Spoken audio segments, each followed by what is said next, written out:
시간이 많이 흐르고 세월이 정말 빠르게 많이 지나면 강산도 변한다던데 유일하게 안 변하고 줄지 않은 것들이 있는 것 같습니다.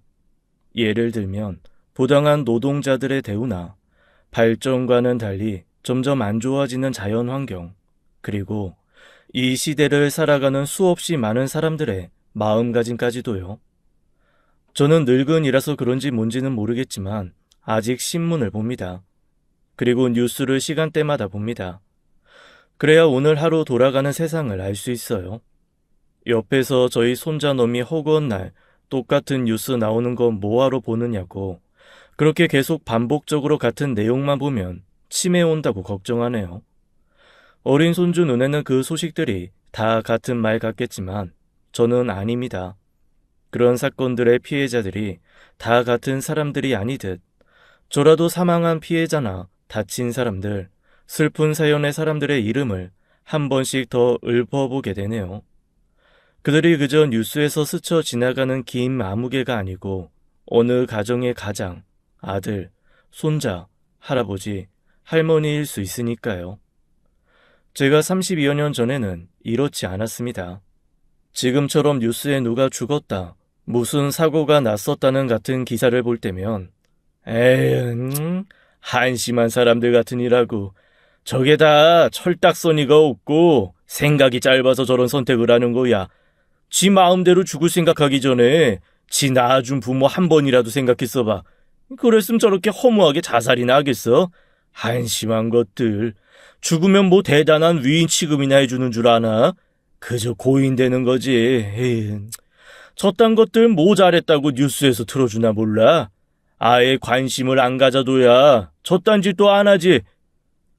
수십여 년 전에도 지금과 같았습니다.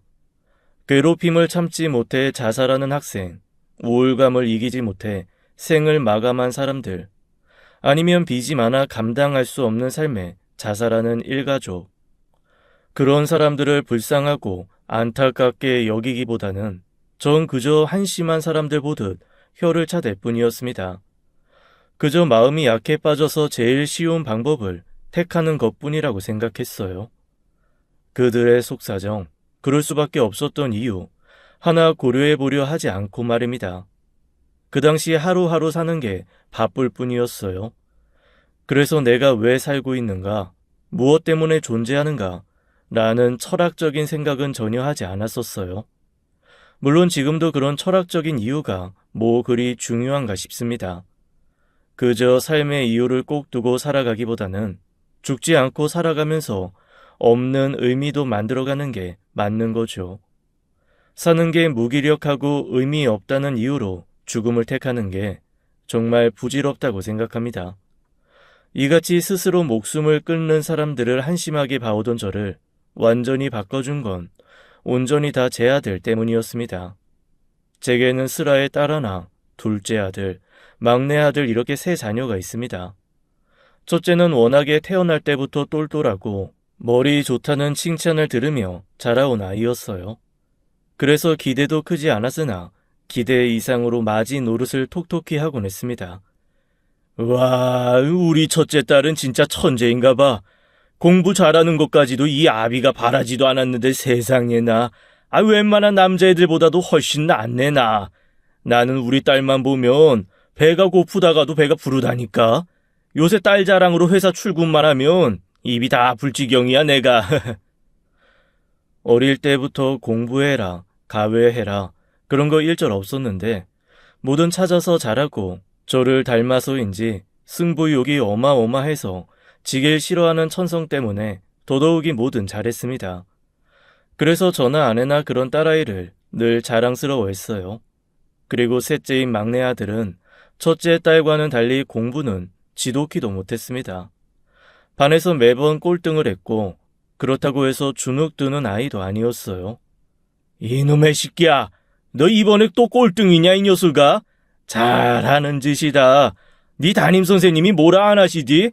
그 담임선생님이 네 누나 담임이었었는데 어떻게 형제가 일이 다르냐고 안 해? 어쩌려고 그래? 너 못해도 중간엔 들어야지. 대학은 가야지. 안 그래?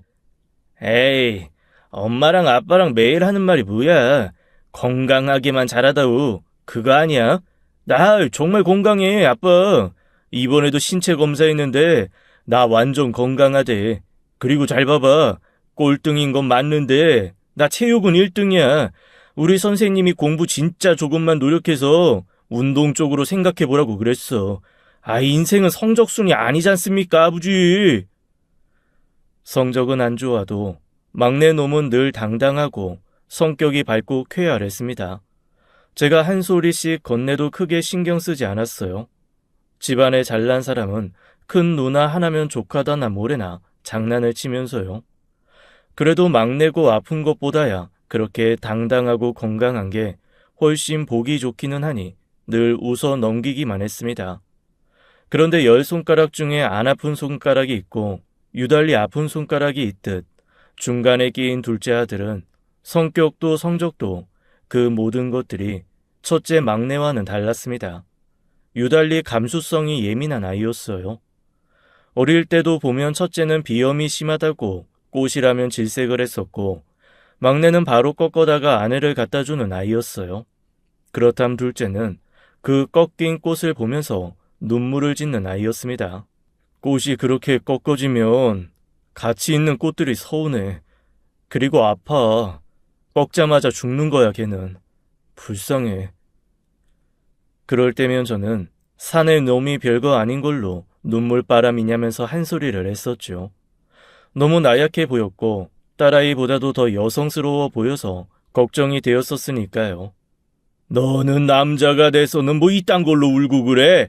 살면서 울 일이 얼마나 많은데 아깝게 눈물을 빼고 우느냔 말이야. 뚝 안 그쳐? 뚝! 그럴 때면 둘째 아들은 제 말에 서운해서 더 눈물을 흘렸습니다. 그러다가 조금씩 크면서 그 감수성을 숨기는 듯 했어요. 제 앞에서는 약한 소리도 하지 않았고 울지도 않았습니다. 저는 그게 감춘 건지 몰랐어요. 그저 제 훈육으로 인해 달라지고 좋아지는 것이라고 생각했습니다. 하지만 현실은 전혀 아니었어요. 다른 형제들과도 둘째는 잘 어울리지 못했고 친구도 별로 없는 듯 보였습니다. 어릴 때 거의 집에만 있거나 책을 읽거나 집에 있던 큰 전축을 틀어서 라디오를 들으며 앉아있는 경우가 다반사였어요. 그런 모습을 볼 때면 저는 또 한 소리씩 내뱉었습니다. 제발 다른 남자아이들처럼 밖에 나가서 뛰어놀라고 왕따처럼 그러고 있지 말고 제발 사회성을 키우라고까지 말했어요.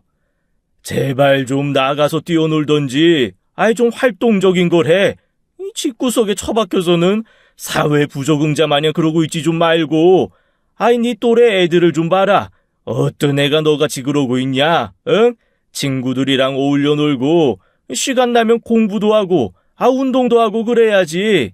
이 허구한 날 집구석에서 책만 보고 그러고 있으면서 공부라도 잘하면 말을 안 해요.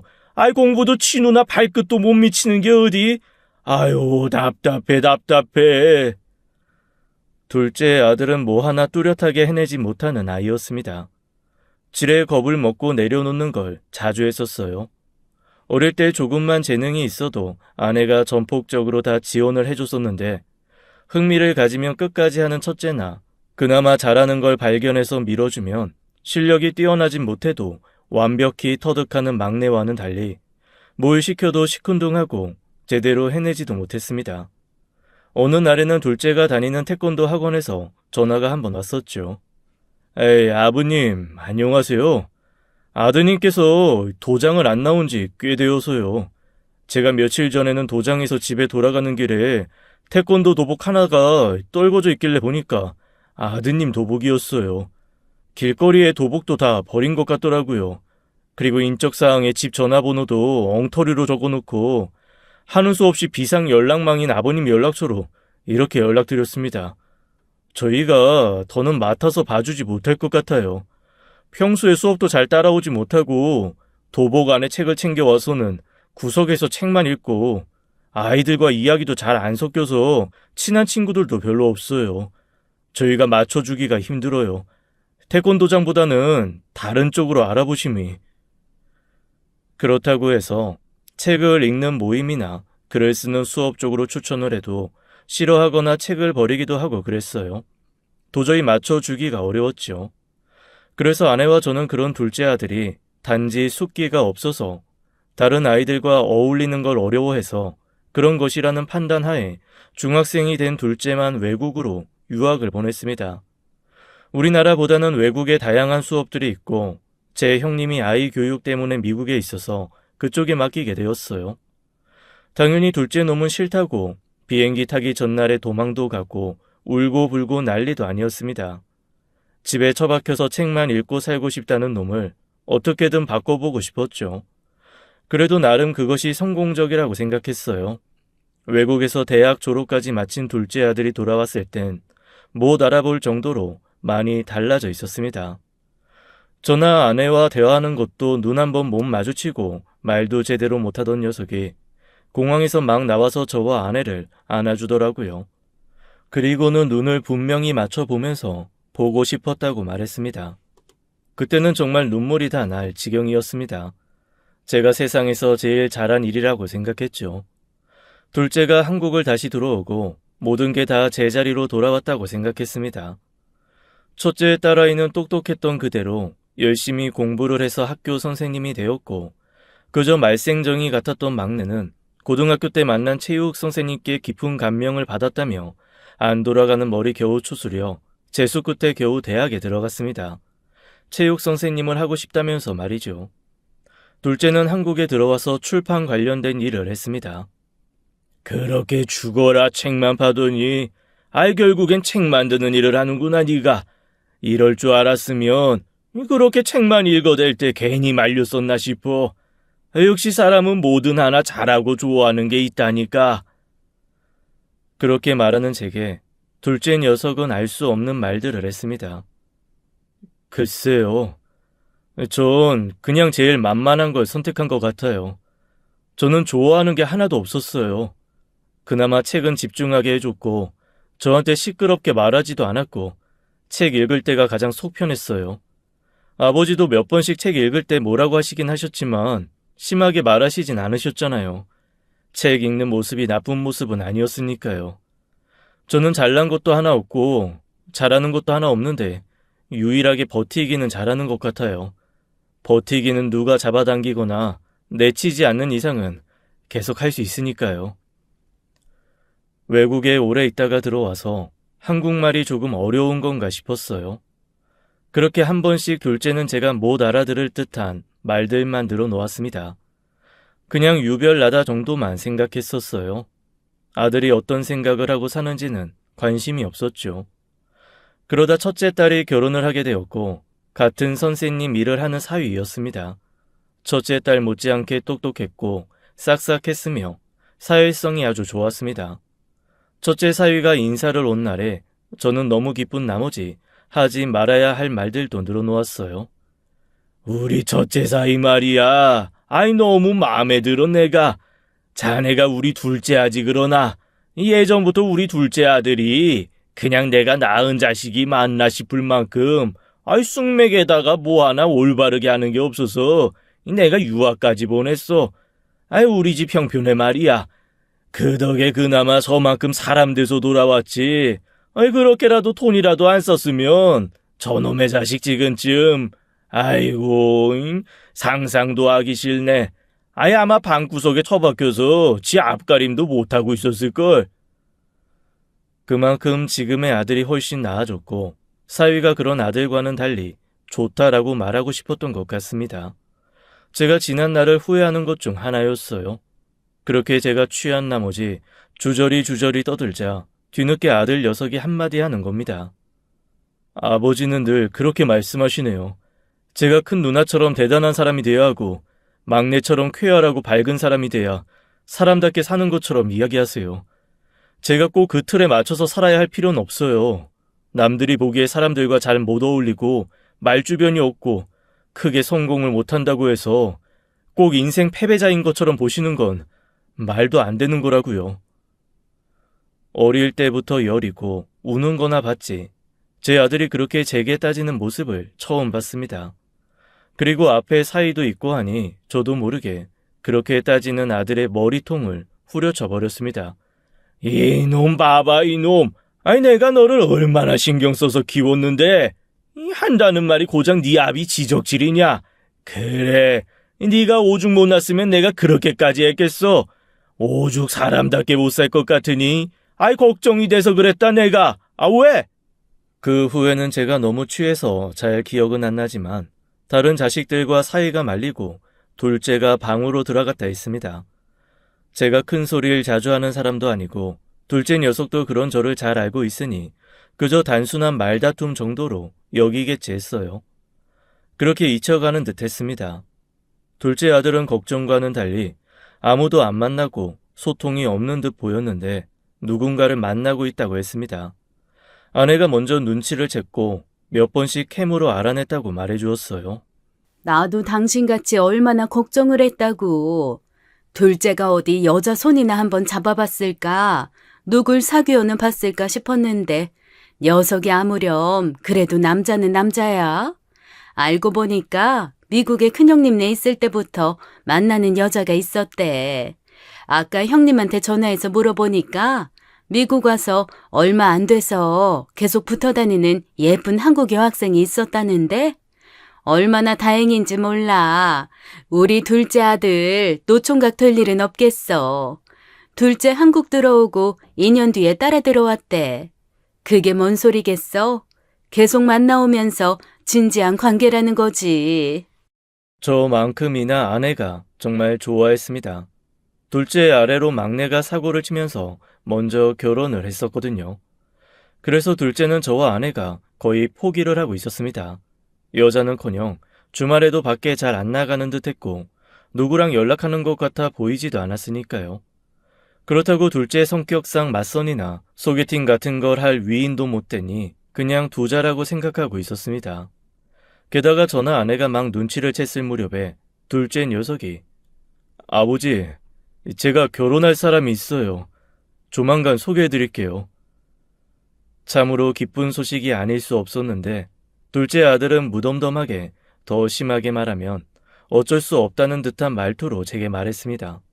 저와 아내는 너무 기뻤죠. 사실 그 어떤 며느리감을 데려와도 상관없었습니다. 한마디로 둘째 아들은 치워버리고 싶은 마음이었던 것 같았습니다. 알고 보니 셋째와 마찬가지로 아이가 먼저 생긴 것 같더라고요. 하지만 굳이 아는 체를 하지는 않았습니다. 둘째 며느리는 첫인상부터 특별했습니다. 꼭 여자로 태어난 둘째 아들 같았어요. 매우 조용조용했고 숫기가 없었으며 저와 아내가 묻는 질문에도 쉽게 답을 하지 못했습니다. 이래서들 천생연분이라 하는구나 싶을 정도였어요. 하지만 둘째와 며느리가 유일하게 다른 점이 하나 있었죠. 둘째는 모든 자기 중심적인 면이 있는데 며느리는 숫기 없고 조용한 가운데 아내와 제가 어떤 모습이든 며느리로 인해 불편한 건 없을지를 계속 살폈습니다. 한마디로 존중을 지속적으로 해주는 모습이었어요. 그리고 긴장하는 순간이 어느 정도 지나가면 얼어붙어 있던 며느리도 저와 아내에게 웃음 지어 보이기도 하고 조금씩 풀어지는 듯한 느낌이 있었습니다. 일반적인 사람이라면 누구나 갖고 있는 면모죠. 하지만 제 속으로 낳은 제 아들일지언정 둘째 아들은 내내 불편한 구석이 있었습니다. 저뿐만이 아니라 온 가족이 그렇게 느끼고 있었어요. 나는 좀 신기했다. 어떻게 둘째 좋다는 여자가 다 있지 하고 말이야. 난 이상하게 어릴 때부터 막내랑은 편했거든. 그런데 둘째랑은 이상하게 너무 안 맞는 느낌? 내가 누나인데 누나가 아니라 그냥 남 같은 느낌이랄까. 가족이면 그냥 자연스럽게 가족이 되는 건 줄 알았는데 둘째 보고 알았잖아. 가족도 결국엔 관계이고 노력이 필요한 사람이 있기 마련이구나 하고 말이야. 둘째가 딱 그래. 내가 지금 학생들 가르치면서 느끼는 게 노력이 필요한 애들이 많은데 정작 그 애들은 그 노력도 싫어해. 그럼 포기해야 하느냐? 그건 아니고 주변 사람들이 많이 노력해줘야 돼. 그 방법밖에 없어. 결국 세상은 모두가 같이 살아야 되는 거잖아. 계속 혼자 둘 수가 없는 거지. 그래서 결론은 둘째한테는 옆에서 노력해줄 사람이 나타난 거다 이거지. 얼마나 다행이야. 저런 애도 연애하고 결혼을 다 하고 말이지. 그래도 형제들끼리는 격없이 잘 지내는 줄 알았는데 그것 또한 제 착각이었더라고요. 돌이켜보면 아이들이 어릴 때 첫째랑 막내가 싸우는 건 봤는데 둘째가 다른 형제들과 어울리는 것도 못 봤지만 다투는 것도 한 번도 본 적 없었습니다. 그저 둘째 성격이 유순해서 그런 거라고 단순히 생각했습니다. 하지만 아니었던 거죠. 둘째 아이가 싫어서라기보다는 오히려 가까운 가족일수록 더더욱이 어려울 수 있다는 걸 다시 한번 알게 되었습니다. 그래도 뭐가 어찌 되었던 결국엔 남들처럼 좋은 사람 만나서 남들처럼 평범하게 자기 가정 꾸리게 되었으니 그저 다행이다 싶기만 했어요. 둘째는 식을 올리고 집에서 마지막으로 독립을 해서 나갔습니다. 저나 아내나 정말 홀가분했어요. 드디어 우리 둘만 남았구나. 자식들 모두 출가시켰구나 라는 생각에 뿌듯했죠. 알아서들 잘 살겠지 싶었습니다. 어차피 품 안의 자식이고 언제까지 부모로서 보듬어줘야 하는지에 대한 기준이 집에서 나가서 자기 가정을 꾸리면 거기까지 끝이라고 생각했으니까요. 하지만 그것 또한 자식에 따라 다름을 몰랐습니다. 다들 독립을 하고 집안 행사 외에는 별다른 연락이 없었는데 유독 둘째 아들에게는 연락이 자주 왔습니다. 출판사 일을 해서 그런 건지 어쩐 건지 질문이 대부분이었고 인생관이나 철학적인 질문들이 많았습니다. 아버지는 요새 제일 관심 있게 보는 게 어떤 거예요? 책이 되었던 신문이 되었던 뭐든지요. 나? 아니 나야 뭐 맨날 뉴스나 보지. 뉴스를 매일 봐야 날짜도 아는 것 같고 기억력 같은 거에도 좋은 것 같고 말이지. 그런데 뉴스 봐봤자 맨 한심한 놈들밖에 없어. 이 정신 상태가 썩어가지고는 오늘만 해도 뉴스에서 지들 마음대로 죽었다는 놈들이 대체 몇 명인 건지. 지들 그렇게 낳아준 부모 조금이라도 생각했어 봐라. 그딴 한심한 생각은 절대로 못하지. 한심한 것들. 아버지는 자살하는 사람들이 왜 그런 극단적인 선택을 하는지 궁금하거나 신경이 쓰이지는 않으세요? 무슨 일이든 왜라는 게 존재하잖아요. 사람이 죽음까지 결심하는데 생각보다 오랜 시간이 걸린대요. 얼마 전에 막 기사에 났던 사람은 자신의 자살을 15년이나 기다렸다고 했어요. 그래서 아버지 말씀처럼 그냥 홧김에는 아닐 거예요. 그들만의 고충이 있었겠죠. 제가 자살을 선택하는 사람들이 한심하다 말하자 둘째는 뭔가 제 말에 발끈한 듯 말을 이어나갔습니다. 하지만 그 당시에 저는 그 말들이 그저 토론 정도 수준이라고만 판단했습니다. 둘째 녀석이 워낙 엉뚱도 하고 하는 일이 책을 다루니 그런 걸 묻는 것이라고 여겼으니까요. 그 후에도 둘째 아들은 여러 번 인터뷰식으로 제게 질문을 했고 저는 그저 여과 없이 솔직히 이야기를 해주었습니다. 한편으로 저는 사색적인 둘째 아들이 자신의 방식으로 제게 다가오는 것이라고 생각했습니다. 둘째를 낳고 키우고 어느 정도 대화가 될 시점부터는 그럴 시간이 없었어요. 그래서 내 자식이고 어려운 자식이긴 하지만 아쉬움이 있었습니다. 그런 시간들을 보상받기 위한 둘째의 노력인 줄 알았죠. 그러던 어느 날 둘째가 자신의 책을 써보고 싶다는 말을 전했습니다. 원래부터 어느 집단, 조직에 들어가서 일하는 것이 맞지 않았는데 이렇게 사는 게 맞다는 주변의 권유에 여태 끌려온 것뿐이라면서 말이죠. 이제는 자신이 하고 싶은 걸 하고 싶다는 말을 제게 했어요. 하지만 그 당시에 저는 한 직장을 20년 이상 근속하고 있는 중이었고 그간 둘째 아들이 뭐 하나 오래 해온 것을 본 것이 지금 다니고 있는 출판사뿐이었던지라 들어주기보다는 호통을 쳤습니다. 그저 허황된 꿈에 가득해서는 현실을 직시하지 못한다면서요. 아버지, 저도 하고 싶은 거 해봐야죠. 인생이라는 게 그렇잖아요. 아무것도 하지 않으면 아무 일도 안 일어나는 건데 제가 지금 사는 인생이 끝없이 지루하고 그저 매일매일 일상이 미치도록 지겹고 저랑 맞지 않아서 내내 생각했어요. 내가 정말 뭘 하고 싶은지요. 그런데 그게 지금에서야 생각이 난 거예요. 꿈이라는 게 꼭 어릴 때 청춘에 생각나야만 하는 건 아니잖아요. 제가 하고 싶은 거 하고 싶어요, 아버지. 너 지금 무슨 말도 안 되는 소리를 하고 있어요? 이 언제까지 그렇게 살 거야?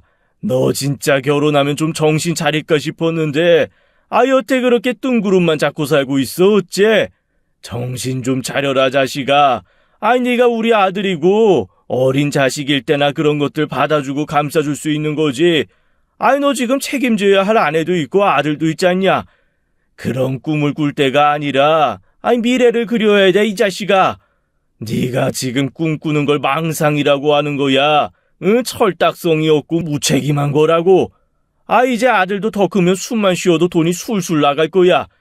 헛된 짓 할 생각 말고 지금 회사 충실히 다녀. 이 한심한 놈아. 그만두기만 해봐. 그때부터 너는 내 아들이 아니야. 모르는 놈이여. 저는 당연히 둘째가 한심한 결정을 한 것 같아서 말렸습니다. 좋게 말해서는 안 될 것 같아서 심하게 말했죠. 그 일이 있고 며칠간은 둘째의 연락이 없었습니다. 그래서 허튼 생각 안 하겠지, 내 말대로 마음을 굳혔겠지 싶었어요. 하지만 그날 이후로 들려온 둘째 아들의 소식은 저를 비롯해 저희 가족 모두를 절망에 빠뜨렸습니다. 그날은 아침부터 이상했습니다. 둘째의 부재 중 연락이 찍혀 있었고 출근하는 길에 연락해 봐야겠다 생각했죠. 그러다 뒤늦게 생각이나 전화를 거니 바람소리가 많이 났습니다. 출근해서 출판사에 있어야 할 녀석이 왜 밖에 나와 있느냐고 한 소리를 또 했죠. 그러자 둘째는 마지막으로 급하게 여행을 온 거라 말했습니다. 오늘이 월요일인데 무슨 말도 안 되게 여행이야. 월차라도 낸 거야. 답답해서 나왔어요, 아버지. 아버지, 저는 더는 안 되겠어요. 사는 게 힘들고 버겁고 그래요. 하루하루가 지옥 같고 기쁜 날이 없어요. 저는 삶이 너무 고단해요. 너 정말 언제 정신 차릴 거냐? 네가 뭔 고생을 하고 살았다고 그렇게 힘들대. 나도 살고 있고 네 엄마도 이렇게 잘 살고 있는데 니까짓 게 왜?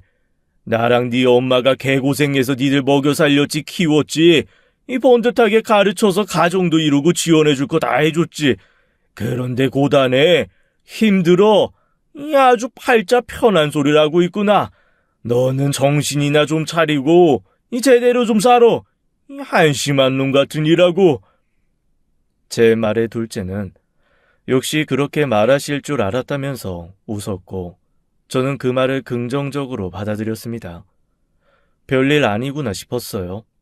그러다 결국 일이 터져버린 것이었습니다. 아들과 그렇게 전화를 끊고 그날 오후쯤 일하고 있던 도중에 연락을 받았고 둘째 며느리의 다급한 말, 울음소리, 그리고 둘째 아들이 죽었다는 이야기였습니다. 아버님, 그이가 바닷가에서 발견되었대요.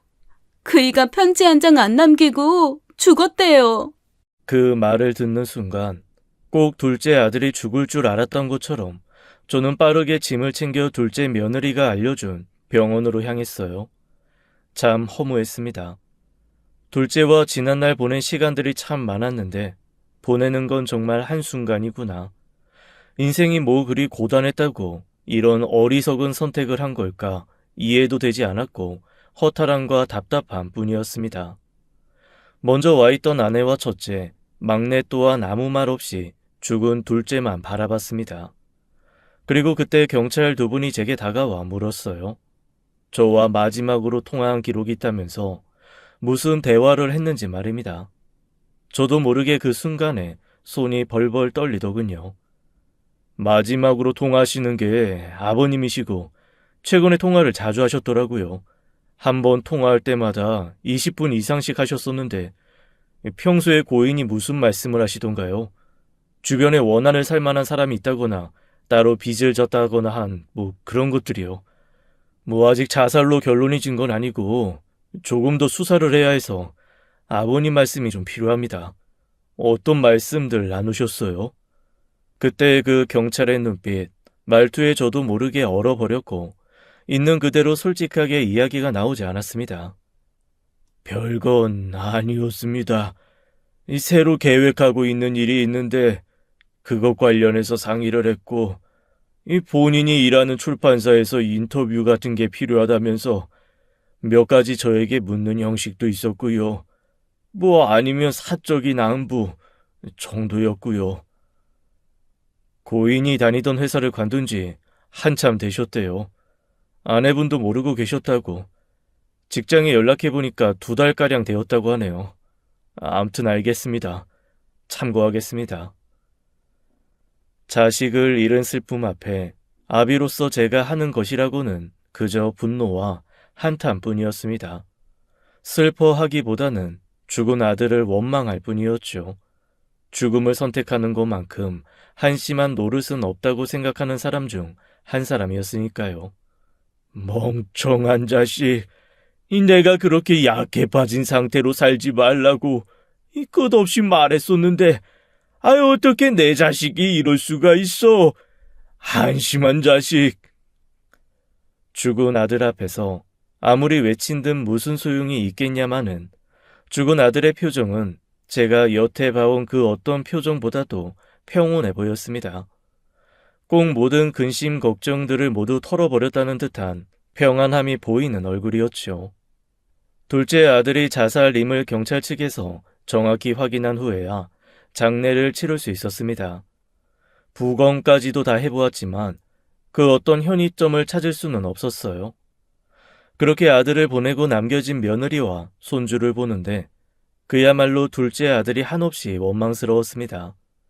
어떻게 자기 새끼를 두고 그런 멍청한 선택을 할 수 있는 건지 좀처럼 이해가 가지 않았고 계속해서 슬픔보다는 분노만 차올랐습니다. 갑작스러운 소식 때문인지 저를 비롯해 모든 가족들의 슬픔보다는 당혹스러움이 먼저였습니다. 장례를 치르고서야 며느리에게 물었어요. 아가, 너는 알지 않았냐? 왜 그 녀석이 그런 선택을 한 건지. 예전부터 어떤 낌새 같은 거 없었냐? 뭐 살기가 힘들다거나 죽고 싶다거나 그런 거 말이야. 그런 게 있었다면 저도 아버님처럼 이렇게 당황스럽지는 않을 거예요. 전혀 없었어요. 죽던 그날도 다른 때처럼 회사 잘 다녀오겠다고 집을 나섰고 아이를 안아주면서 웃기까지 했었어요. 그 어떤 기미도 없었어요. 그이 부검 제가 동의했잖아요. 저도 답답해요. 아무리 그이가 직장을 그만두었다고 한들 저희 길거리 나앉을 것도 아니고 저한테 이야기했으면 미리 조금이라도 티를 냈으면 용기 북돋아주고 잘했다고 했을 거예요. 그 사람 아버님이나 어머님 다른 가족들보다도 제가 제일 잘 알아요.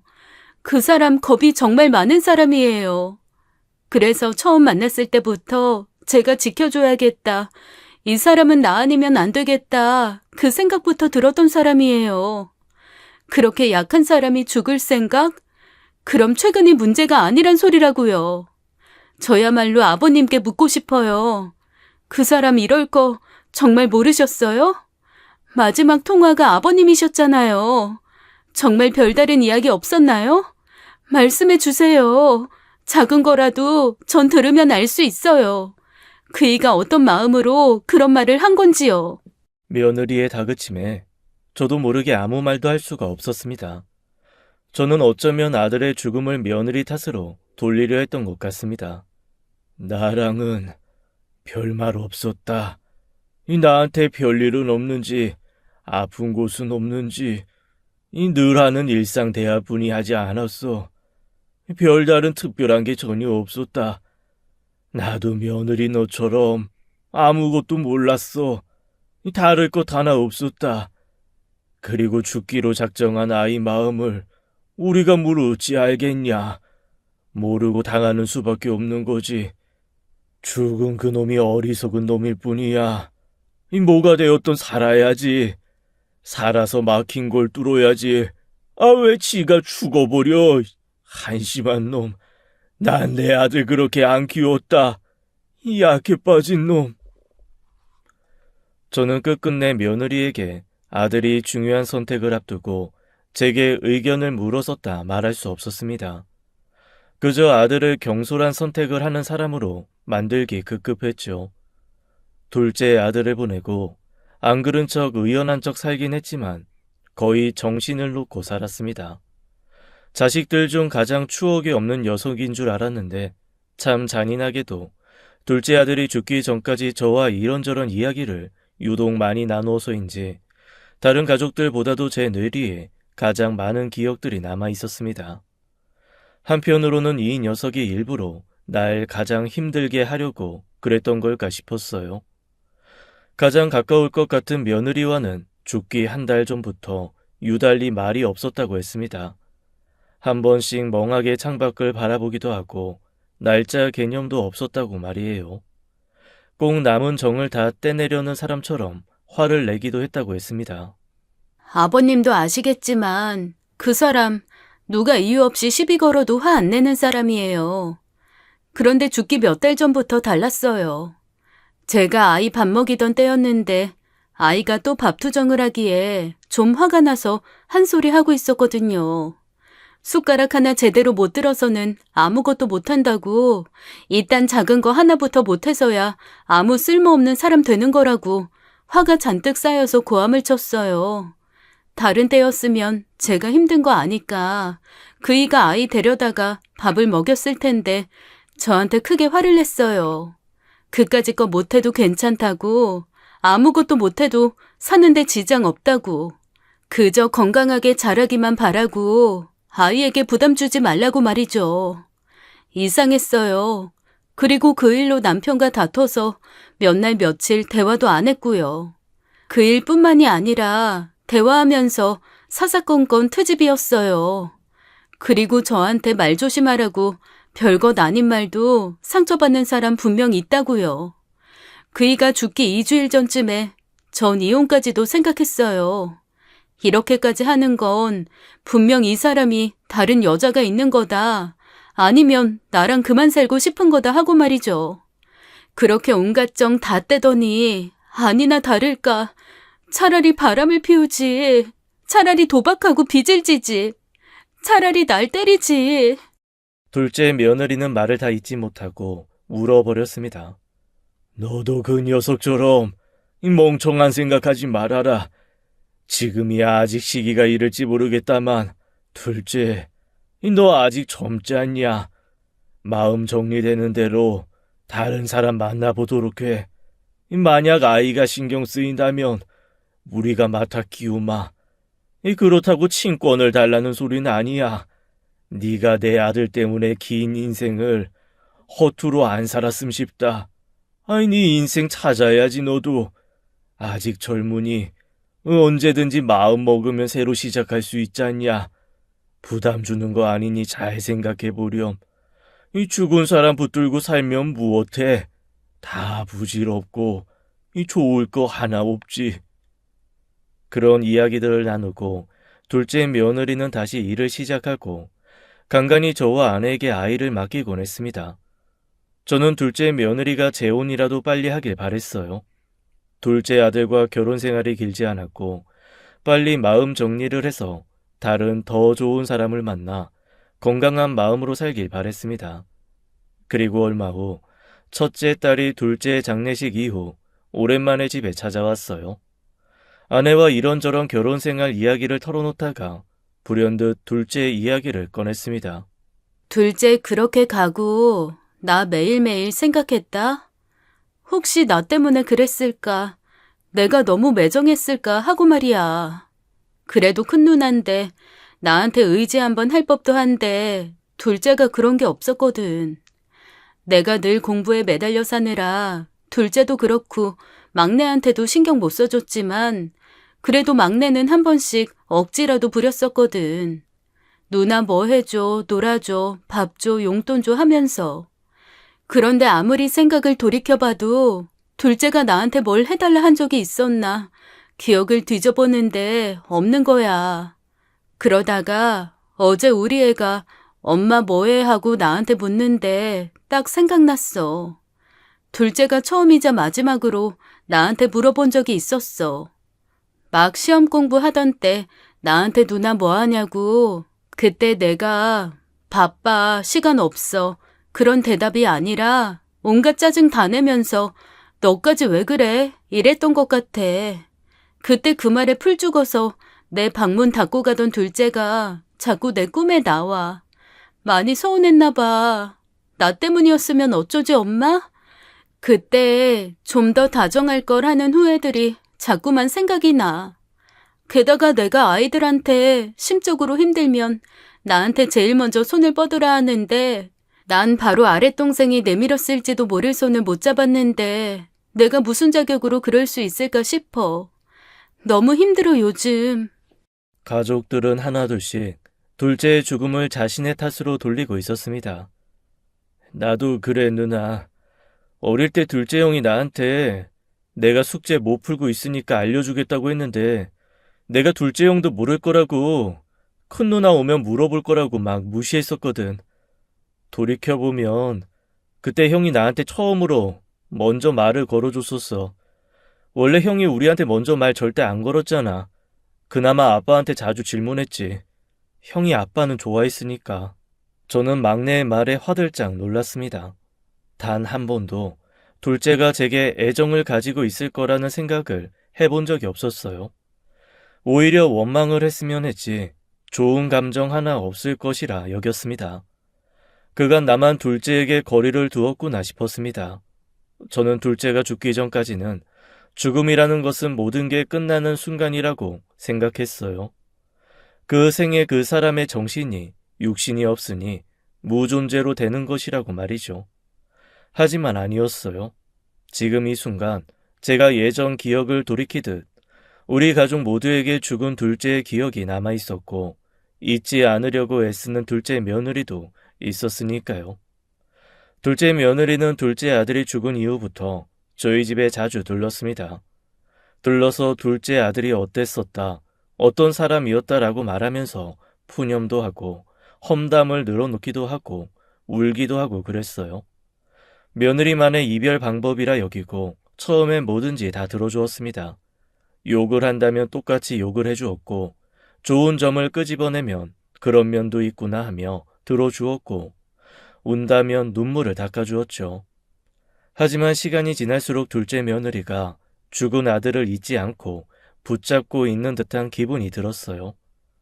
게다가 남은 가족들이 둘째 며느리의 이야기를 힘들어했습니다. 죽은 내 자식, 안타깝긴 하지만 벌써 우리 둘째 죽은 지도 2년이 넘었어. 이제 정리하고 새 인생 살아야지. 언제까지 저렇게 매달려 살려고 그러는지 정말. 둘째 며느리가 매일 저러니 첫째랑 막내가 집에 안 와. 오면 저 이야기 또 듣고 또 들어야 한다면서 괴롭다고.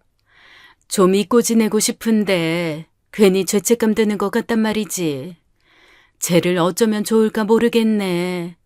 엊그제도 한참 앨범 뒤적여 보면서 이거 저거 물어보다가 갔어. 한번 그러고 다녀갈 때면 내 마음이 너무 안 좋아. 우리가 어떻게 해줘야 그만할까 싶어. 더는 힘들어. 그래서 마음을 먹고 둘째 며느리를 찾아가 말했습니다. 이제 충분하니 그만 잊으라고요. 자꾸 기억하려고 노력하지 말고 잊으려고 노력하라 말했습니다. 그러면서 제발 새 출발을 하라고 했어요. 죽은 제 아들 불쌍은 하지만 남은 사람은 남은 인생을 잘 살아야 하잖아요. 아가, 이제 그만하자 우리. 우리 마음에서도 보내줘야 둘째가 마음 놓고 편히 가지. 그리고 그놈 뭐가 그리 안쓰럽다고 그렇게까지 해. 그 못난 놈을. 앞으로 무슨 힘든 일이 있던지 이 참고 용기 내서 버틸 생각은 않고 지 혼자 편한 방법 찾은 그 놈이 뭐 그리 대단하다고 그렇게까지 해주냔 말이야. 너는 그런 한심한 놈 있고 이 다른 사람 만나서 새 가정 꾸릴 생각이나 해라. 이제 집사람도 이 첫째도 막내도 그리고 나도 네가 꺼내는 둘째 이야기 더는 듣고 싶지가 않다. 꼭 우리 모두가 죄인이 된 듯한 기분이 자꾸 들어. 남은 사람들은 남은 인생 거스를 것 없이 살아야 하는데 아가, 네가 자꾸 둘째 이야기를 끄집어내니 많이 힘들다. 안 그래도 내 주변에 좋은 사람들이 많아. 너만 싫지 않으면 좀 만나봤으면 해. 말 나온 김에 이번 주말은 어떠냐? 둘째를 보낸 지도 3년이 가까워 가고 있었어요. 그래도 손주가 아직 많이 어린지라 둘째 며느리가 좋은 사람 만나서 다시 새 출발하기를 정말 바랬습니다. 그래서 둘째 아들과 성격이 비슷한 며느리를 위해 제가 나서게 되었죠. 결국에는 그 주의 주말에 선짜리 약속을 잡아버렸습니다. 당연히 며느리는 싫다고 했지만 반강제적인 결정이었죠. 어느 정도 떠밀려서 가다 보면 좋은 인연은 다시 만날 수 있을 거라 생각했어요. 주선해준 상대를 별말 없이 여러 번 만나기에 그래도 어느 정도 맞는 상대구나라고 생각했습니다. 그래 보여서 그런 줄 알았습니다. 그런데 얼마 지나지 않아서 정말 그러지 말았어야 함을 깨닫게 되었어요. 둘째 며느리와 이어준 상대에게서 연락이 왔어요. 만나기로 약속했는데 며칠째 연락이 되질 않는다고 말입니다.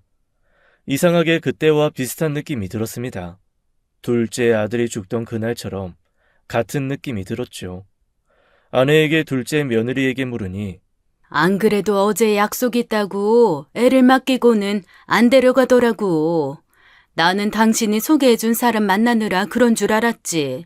그럼 그 사람도 안 만나고 애만 맡기고 얘가 어딜 간 거야? 연락해보니까 회사도 안 갔다고 하더라고. 몸이 안 좋다면서 병가를 다 냈다고. 둘째 아가한테 연락도 안 되고 알만한 사람들은 다 딴소리라고. 한마디로 둘째 며느리가 아이를 맡기고 어딜 갔는지 사라진 겁니다. 이상한 예감에 저는 바로 둘째네 집으로 달려갔습니다. 다행히도 집엔 둘째 며느리가 있는 듯 했어요. 크게 텔레비전 소리가 들리더라고요. 몇 번을 초인종을 눌렀지만 답이 없어서 아내가 챙겨준 카드키로 열고 들어갔습니다. 그런데 텔레비전을 켜두고 며느리는 보이지 않았어요. 아가 불러대면서 집안을 뒤지니 안방 안쪽에 있는 샤워실에서 물소리가 크게 들렸습니다. 화들짝 놀라 안방에서 다시 나오며 밖에서 소리를 쳤죠. 아가, 나다. 씻고 있는 것 같은데 나 밖에 소파에 앉아있으마. 혹시나 아무도 없을 줄 알까봐 제 인기척을 내주었습니다. 그런데 둘째 며느리는 제가 기다린 1시간 반 동안 물소리만 들릴 뿐 나오지 않았습니다. 뭔 일이 생겨도 크게 생겼다라는 직감이 들어서 바로 119에 신고를 했고 샤워실 안에 들어가 보니 둘째 며느리가 약을 많이 삼킨 듯 보였습니다. 구급대원분이 오시고 며느리는 병원에 실려갔어요. 병원 측에선 자살 기도를 한 것 같다고 다량의 약을 한 번에 다 넘겼다고 했습니다. 도대체 왜 이런 선택을 했는지 정말 이해가 가지 않았어요. 병원으로 가족들을 불렀습니다. 담당 의사는 둘째 며느리가 오래간 잠을 못 잤던 것 같다고 했어요. 밀린 잠이라도 자는 것인지 며느리는 오래간 깨어나지 못했습니다. 3일 정도 잠들었다가 깨어났고 사부인도 와 계셨어요. 둘째 며느리와 제 아들이 미국에 있을 때 만났던 터라 미국에서 외국인과 재혼을 하고 그곳에서 거주 중이던 사부인이 며느리 소식에 급히 달려온 것이었습니다. 사부인 또한 제가 그리 생각하듯 깨어난 며느리를 다그쳤습니다. 너 미쳤니? 책임감 없고 정신 나간 건 네 남편 하나로 족해야지. 네 새끼 혼자 두고 죽으려고 했어? 아무리 부부가 닮는다지만 하다 이딴 걸 닮아? 너도 정말 한심하다. 이럴 때일수록 더 열심히 살고 애를 봐서라도 새 인생 시작하고 그래야지. 넌 아휴 깨어난 거 봤으면 됐어. 사부인은 그제야 안심을 하고 돌아가려는데 그때 둘째 며느리가 사부인을 향해 말했습니다. 엄마는 살고 죽고만 중요해? 그 사람 불쌍한 사람이지 한심한 사람 아니야. 무책임한 사람 아니야. 나도 그렇고 그저 아픈 사람들일 뿐이라고. 아프면 돌봐줘야지. 왜 아픈 사람한테 자꾸 강해지래? 왜 아파서 상처투성이인 사람한테 아직 다 낫지도 않았는데 왜 서둘러서 새 인생 시작하래? 손가락에 작은 흉터 하나만 나도 연고 바르고 밴드 붙이고 덧나서 다음날 또 하고 또 하고 그러고도 상처가 남아. 하물며 난 내가 제일 사랑하는 남편이 죽었어. 근데 왜 자꾸 다들 잊으래? 이별하는 것도 나아지는 것도 혼자서는 못해. 나이 들었고 어른이어도 10살 어린애처럼 힘든 건 마찬가지야. 다들 비난만 했지 어디 보듬어 줄 생각은 하셨어요? 몰랐는데 알 것 같더라고요. 그 사람이 왜 그렇게 갔는지. 이렇게 가족들이 많은데 이 가족들만 모아도 귀가 10개가 넘는데 그 사람 그렇게 힘들어할 때 다들 뭐들 하셨어요? 단 한 번이라도 들어주고 감싸준 적들 있으세요? 며느리의 말이 그제야 제 가슴을 마구 파고들었습니다. 매일 책만 읽던 둘째 아들이 한 번은 책 글귀 하나를 제게 알려준 적이 있었어요. 아버지, 이 책에 보면 의존하는 대상이 늘어날 때 사람은 더욱더 자립한대요. 용감한 위인들, 대단한 사람들 주변엔 수없이 많은 의존할 수 있는 사람들이 있었대요. 다그치고 혼내고 발가벗겨 세상에 내놓을 것이 아니라 죽을 때까지 의존이 필요하고 아주 많은 의존이 필요한 아이라면 죽지 않을 때까지 의지할 수 있게 해주어야 하는 게 맞는 것이었습니다. 제가 틀렸습니다. 자살하는 사람들이 한심한 것이 아니라 그 죽음을 택한 사람들이 적어도 혼잣말로 떠들어댈 시간을 안 만들어주는 것, 죽게 만든 그 고인의 주변인들이 한심하고 무책임한 것이었습니다. 제가 한심하고 무책임한 아비였습니다. 저는 며느리에게 다가가 미안하다 말했습니다. 미안하다, 아가. 내가 정말 몰라도 너무 몰랐어. 그 녀석이 나한테 수없이 도와달라고 소리쳤는데 어떨 때는 매달리기도 했는데 내가 너무 몰랐다. 아비가 돼서는 모자란 놈이라고, 부족한 놈이라고 혼만 냈지. 정작 내 새끼 속 하나 알려고 하지 않았어. 미안하다. 내가 다 이렇게 만든 것 같아서 너무 미안해. 내가 잘못했다. 녀석이 죽기 전에 나한테 인생이 힘들다고, 어렵다고 했다. 그런데 그런 녀석한테 내가 한심하다고 했어. 가장이 돼서 그것도 못한다고 한참을 혼냈다 내가. 내가 죽인 거야. 내 탓이다. 며느리는 제 탓을 하기보다는 우는 절 안아주었습니다. 그래도 그 사람 아버님을 가장 자랑스러워했어요. 인생의 롤모델이라고 자부심이 있었어요. 저는 그런 아버님께 사과받고 싶지 않아요. 그런 거 아닐 거예요. 그 사람이 아버님 때문에 살았음 살았지 죽음을 택하진 않았을 거예요. 둘째 아들이 죽고 5년쯤 지나서 알게 되었습니다. 아들이 직장 생활 내내 힘들어했고 어울리지 못하니 따돌림이 있었다고요. 감옥같이 느꼈던 직장을 참으며 버티고 버티다 모든 걸 놓아버린 것이었습니다. 아들을 보낸 지도 벌써 많은 시간이 흘렀지만 아들이 죽었을 때 흘리지 않았던 눈물을 저는 여태 흘리고 있습니다. 어릴 때 기억들, 저의 말과 행동에 대한 후회들, 그리고 제게 책을 선물했던 아들이 그 책의 마지막 페이지에 사랑하는 아버지께 라는 그 한 구절에 오늘도 눈이 졌습니다.